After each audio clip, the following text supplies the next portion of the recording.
about a few weeks ago.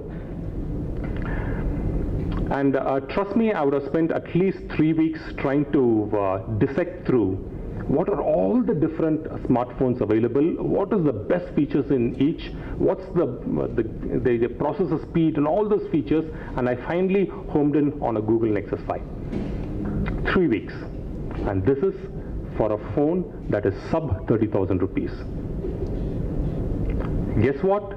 Most of you would have done the similar thing for anything that you want to buy. Research hard online, but go offline and buy the phone. If somebody is doing this for an item that's worth 30,000, 40,000, imagine what people would do for something that's 30 lakhs, 40 lakhs, or a crore and a half. Expect huge amount of research for people to do online before they make their life's biggest investment. And when people Google you, when people search for you for conversations on Facebook and Twitter, and if there are bad mouthing about your company, about bad services, that's going to spell very, very bad news for you. Because it's the bad news and the complaints that are first to go online. The first. If people are satisfied, I mean, people have to be supremely satisfied to go online and talk about you.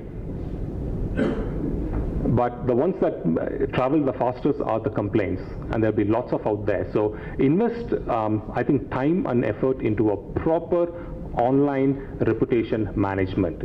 If every day you don't spend 15 minutes Googling for your brand name, having your top 50 keywords and searching for those keywords and what people are talking about, and when you hear people talk about, immediately respond back and engage in a conversation. If you're not doing that, it's time to correct it. So reputation management, online part is extremely important. And finally, the last part I'd like to say is that if you're an L&T, if you're a Prestige, if you're one of those big construction companies, you can close your ears and you can do whatever things you want. But if you're a medium-sized player, if you're a small-time player, if you're in any business that you're not a superstar, that your brand isn't superstar, you may want to listen up.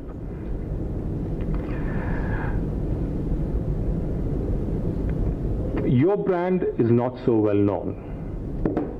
So how do you fight against the L&Ts of the world? How do you fight against the HLLs of the world, the Cokes of the world, the Accentures of the world?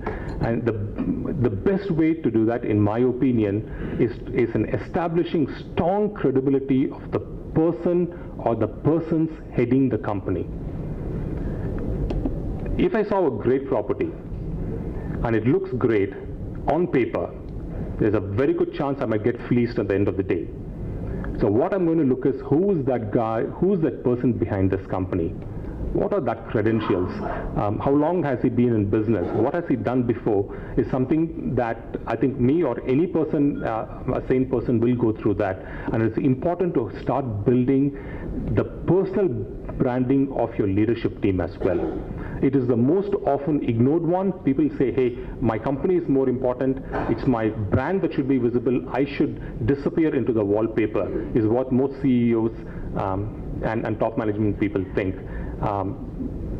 While it may partly be right, I think in an increasingly online world, I think that is very important for you to be seen in the right light.